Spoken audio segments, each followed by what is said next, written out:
I'm both the Island School Research Advisor, and I'm also a solar project manager for the Center for Sustainable Development here on campus. Solar, I owe a lot to. I've spent most of my adult career working to develop solar projects throughout North America. I'm even more pleased to come bring these lessons learned to these 7 students. I want to highlight a few things about our project. It's significant in that it's a continuation of many energy projects in research semesters past, but it may be historically significant, as you've soon learned, because in a year's time we may be able to power this campus with a unique blend of biodiesel, wind, and solar. And I can't wait for you to learn more. Thank you. Good morning, everyone. Welcome to our presentation titled Powering and Empowering the Community, Designing and Implementing a Microgrid for the Cape Eleuthera Island School. My name is Ian Cook. Hello, I'm David Hooper. Good morning, I'm Lucy Day. Welcome, I'm Samantha Roper. Good morning, I'm Shoshana Garvey. Welcome, I'm Sophia Witt. Good morning, I'm Will Toll. In this presentation, we're going to be talking about the history of energy at the Island School. Quick note, the image on my left shows the Island School's first solar module installed in 2005. Next, we'll be talking about the objectives of the project, accomplishing objectives, measuring energy usage, practicality of microgrids, and finally, the implementation of a microgrid.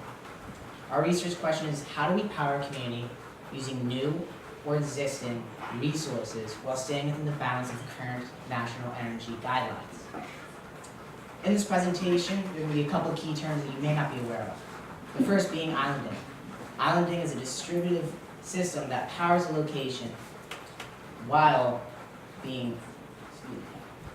Next is the macrogrid. A macrogrid is an interconnected energy ecosystem including energy generation, distribution, and transmission. A microgrid is a fully autonomous system. That is what we are trying to implement today. And finally, kilowatt hour. Before I go into this definition, I'd like to ask the audience a question. How much do you pay per kilowatt hour?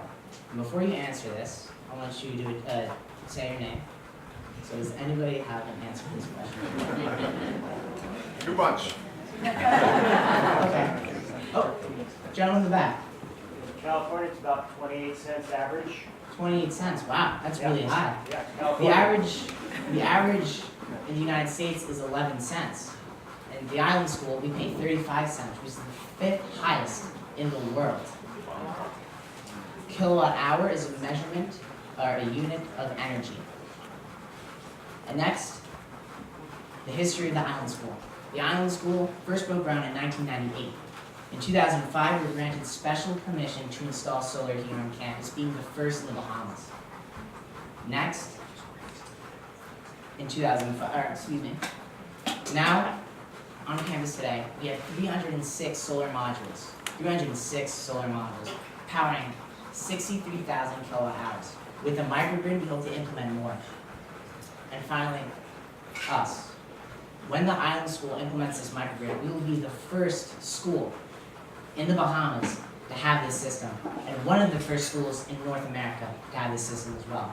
Here's David Hooper talking about the objectives. Hello. So before I get into objectives, I'd like to start off with legislation, because legislation can limit us in many ways. For example, we are on Eleuthera right now, and that is part of the Family Islands, and the local government limits each island to 500 kilowatts per island. And for an individual basis, i.e. the Island School, there is a 50 kilowatt cap. We are already 15 kilowatts above that, and in order to run our microgrid in a fully and efficient way, we need a lot more than that, and that's why we're looking to more creative solutions. So our current energy challenges / objectives. Our first objective, our primary objective, is to set a precedent for the Bahamas and the world by demonstrating to the Bahamas Power Light BPL utility company that a microgrid is a feasible solution of obtaining energy. Secondly is clean energy. Clean energy is extremely important because it is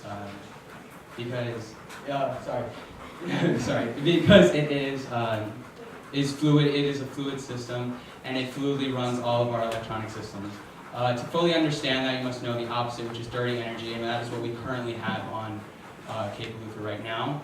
And that is defined as inconsistent and unreliable and can wreak havoc on our power systems. Next, we have Lucy talking about Homer models, what they are, and why we use them. So a large part of our results, because it's a feasibility study, comes from the analyzation of our Homer models. Homer stands for the hybrid optimization of multiple energy resources. We're very thankful to Michael Vance from Sante Energy who designed these for us. So Homer helps us conceptualize what different microgrid setups will look like on our campus based on historical energy data, and it gives us a projected cost for each different setup. So these graphs are an example of what we got in our Homer models. There's days of the year on the horizontal axis and hours in each day on the vertical axis. And these show exported and imported energy from our campus on one of our microgrid setups. Red being the most energy moved and blue and black being the least amount of energy moved. So you can see we're exporting the most amount of energy, and we would be exporting the most amount of energy in the middle of the day when our solar panels are producing the most amount of energy. And throughout the day, when the sun goes down and our solar panels can no longer produce energy, we would have to import more from the macrogrid in order to fully sustain our campus when our batteries have been drained and we're no longer producing enough energy.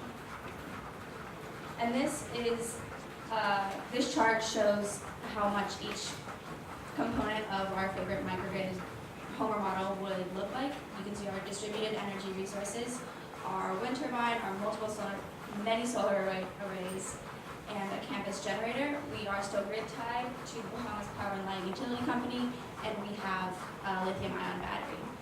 Just buying these comes to a total of about $600,000, but after the lifetime of the microgrid, about 25 years, all the cost, maintenance,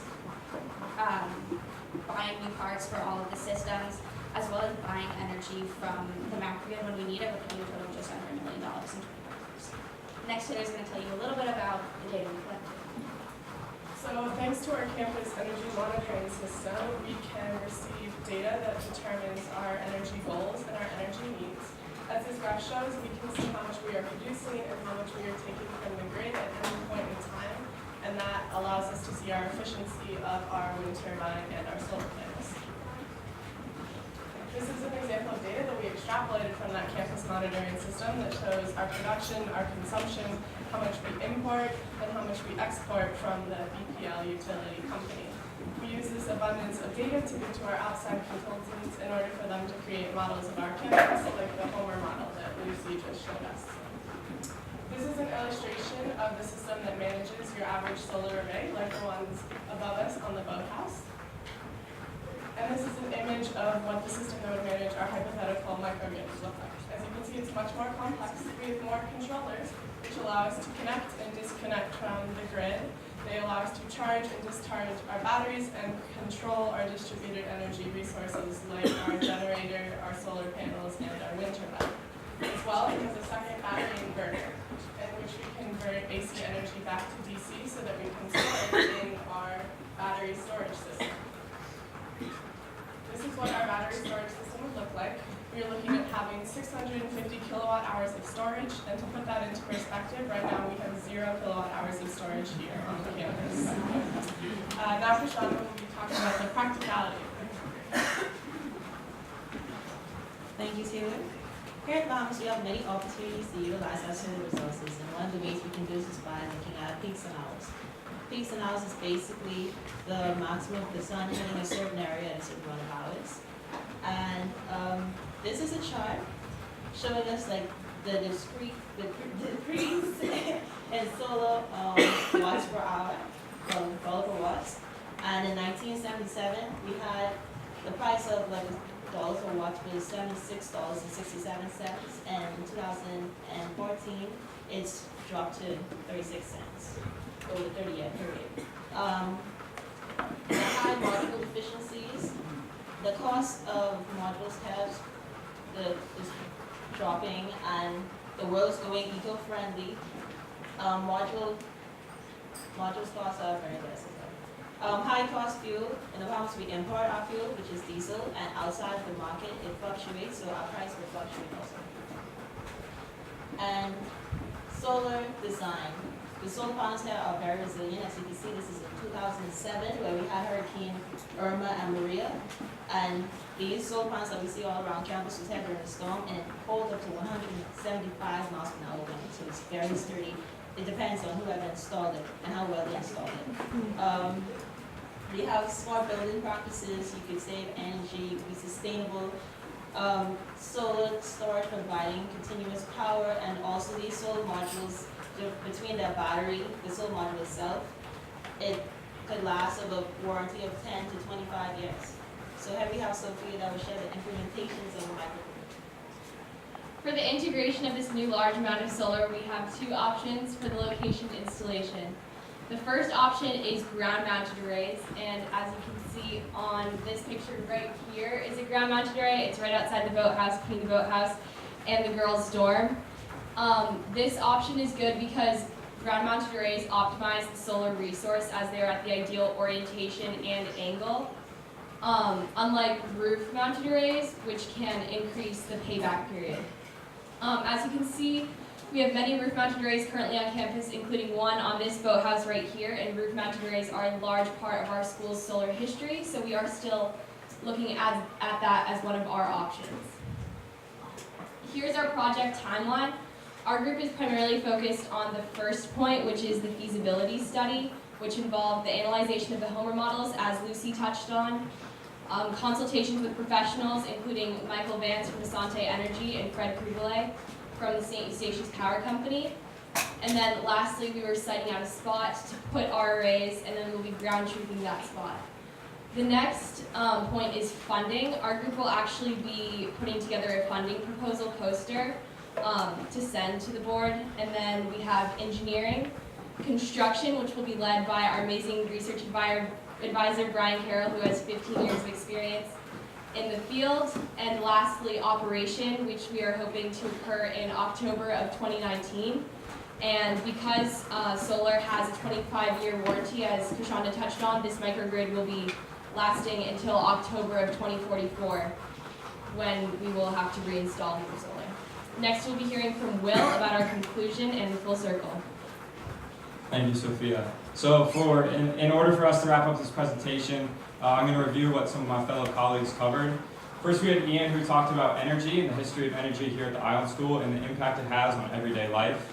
Next, we had David, Lucy, and Taylor, who spoke about our opportunities and objectives. We'd like to point out that we see our challenges as opportunities to improve everyday life here on campus. Next, we had Krishanda and Sophia that spoke about, first, Krishanda spoke about the impacts that a microgrid would have on us and in the community surrounding us. And then Sophia spoke about the implementation, construction, and integration of a microgrid here on campus and what that would look like and when that would take place.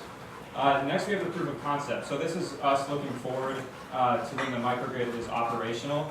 And for us, we want to be a model for the rest of the country on how to live sustainably. So this has been a goal of the Island School for many years, and we are just one step closer to becoming that model. Also, we'd like to improve everyday life here on campus, like many of us have spoken about. And most importantly, we were leaders in this field a decade ago, and we're looking to maintain that status today. And by doing this project, we're one step closer to that. I speak for all of us when we say it's been an absolute honor to work on a project of this size and of this stature that will hold a significance for many years to come.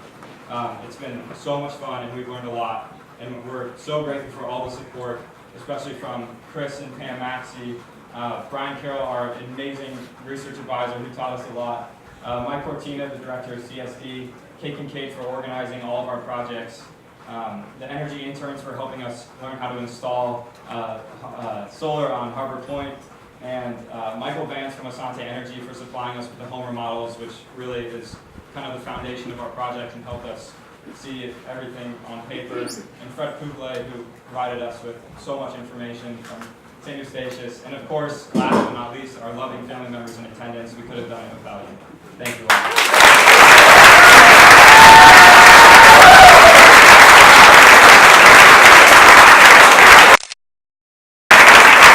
The cost of the solar panel. And what is the cost of the solar panel? Do you get your money back in 10 years, 5 years, or does it never get a payback? The 36 cents is when you're buying energy from the utility grid. That's the levelized cost of energy. But when we switch to solar and we are fully self-sustaining, the solar is actually 25 cents per watt, so that greatly lowers the levelized cost of energy. And over time, that money that we were saving will be a high amount. What does the solar panel cost? The levelized cost of energy for solar is 25 cents. No. In order to get 11 cents per kilowatt, you have to have a solar panel.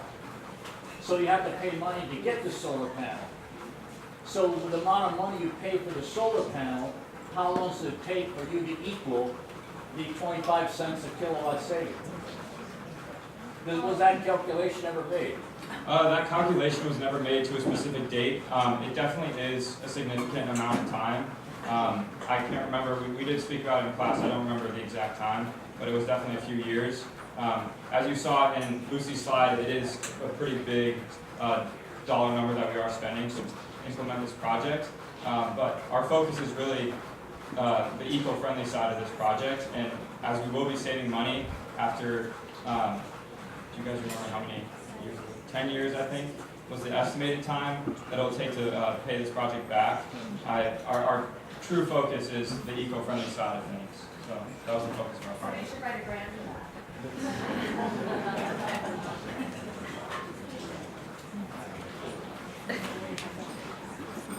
I was curious if you, just in your talking with folks in the community, is solar energy being used in any other places on the Luther that you know of? Yeah, so we actually did an installation on Harbor Point, which is the restaurant down at the end of the marina. So that's one place. There are a few single-family homes that are using solar here on the island. That island school, particularly CSD, has done installations for. And then to add to that, one of the research groups, I think in fall 17 or spring 18, worked on installing solar on the roof of Deep Creek Middle School so that they can have a fully functioning air conditioning system. So yeah, we are working to implement it across Eleuthera. Thank you.